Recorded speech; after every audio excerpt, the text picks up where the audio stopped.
Okay. Papasa 3M. Yan. Thank you. Thank you. So, ang sequence is yung yung si Maminda, Ikaw, tapos si Ange sa kabilang side.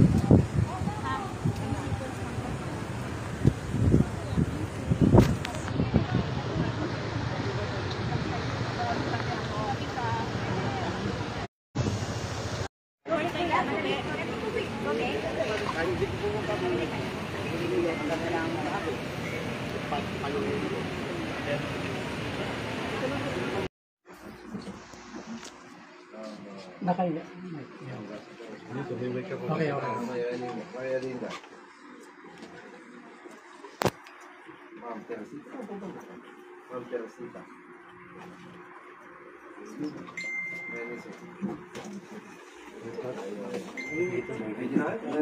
Itaas ko yung mga kanang kamay ninyo.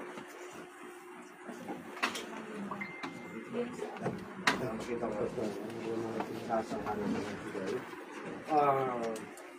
Kayo po ba ay nagsasabi na katotohanan na tao, katotohanan? Ang lahat ng hinalaman ay yung mga salaysay. Pag-take at salaysay ng pag-witness. Nabasa nyo ito at naintindihan.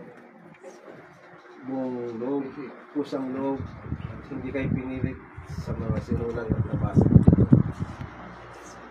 Ibabanan po yung anong kamay, kaliwa naman, hold up na ito. Kaya pahiram na tayo ng pen, so everybody must sign.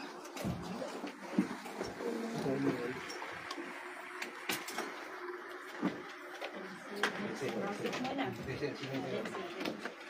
What now yung first page is first fold.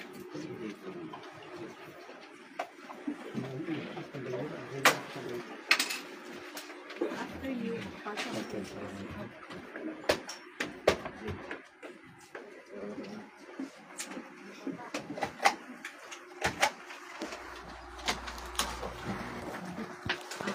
sunod na mag-sign, I see Ma'am Teresita, dito ma'am.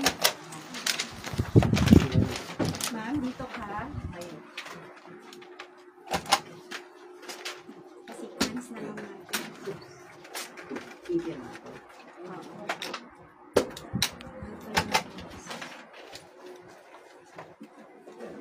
Sunod-sunod yung pangalan. Pag yung ipod mo ulit. Oh, yes, yes, yes.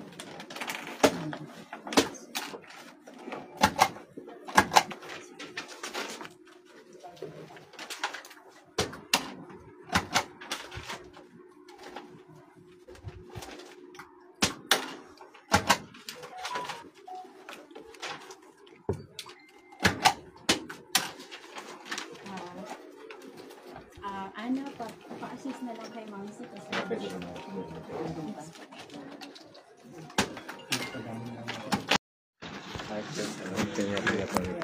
ay up.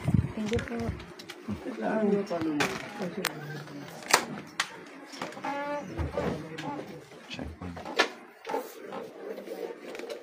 May urong nga doon. Dulo ka pa mo. Kaliwa. Yeah. Si Mami at si ano, hindi na nakatagal. Mami, Riz, dito kayong dalawa. Ma'am Linda. Ayun. Kanya na lang. Sige lang daw. May urong nga konti. Sige, sige. Pasok. Yan, okay na. Yan. Okay, check mic test. 1, 2, 3. Okay na lang. Attorney, ano yung final natin today?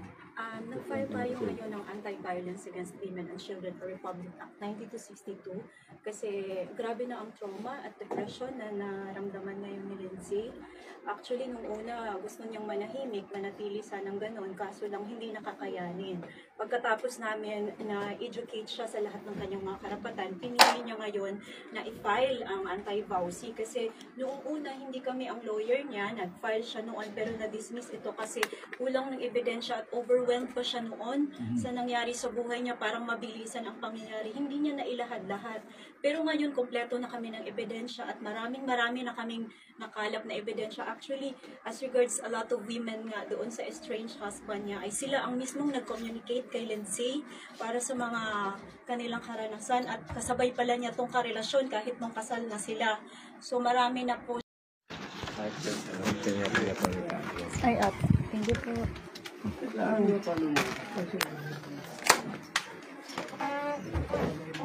Check one.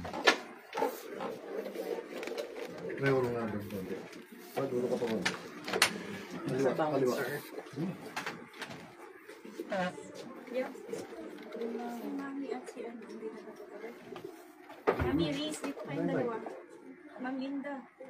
Ayun. Ganyan na lang. Okay lang daw. May urong nga konti. Sige. Pasok. Yan, okay na. Yan. Okay, check mic test. 1, 2, 3. Kaya na lang. Attorney, ano yung final natin today? Nag-file tayo ngayon ng Anti-Violence Against Women and Children or Republic Act 9262 kasi grabe na ang trauma at depression na naramdaman ngayon ni Lindsay. Actually, nung una, gusto niyang manahimik, manatili sanang ganon, kaso lang hindi nakakayanin. Pagkatapos namin na-educate siya sa lahat ng kanyang mga karapatan, pinili niya ngayon na i-file ang anti-vowsy kasi noong una, hindi kami ang lawyer niya, nag-file siya noon pero na-dismiss ito kasi kulang ng ebidensya at overwhelmed pa siya noon sa nangyari sa buhay niya, parang mabilisan ang pangyayari. Hindi niya nailahad-lahat. Pero ngayon, kompleto na kami ng ebidensya at marami na kaming nakalap na ebidensya. Actually, what happened to me, so, our God is the God of truth. So, alam kong hindi niya ako papabayaan. Attorney, so na-file na ngayong araw? no? Na-file na natin ang RA 9262 or Anti-Violence Against Women and Children. And we're hoping to get justice for Lindsay, no? For how many months and weeks niya tong dinadaing na talagang hindi rin siya nakakatulog at sobrang nakakaapekto sa buhay niya. Sana this is the time to get that justice.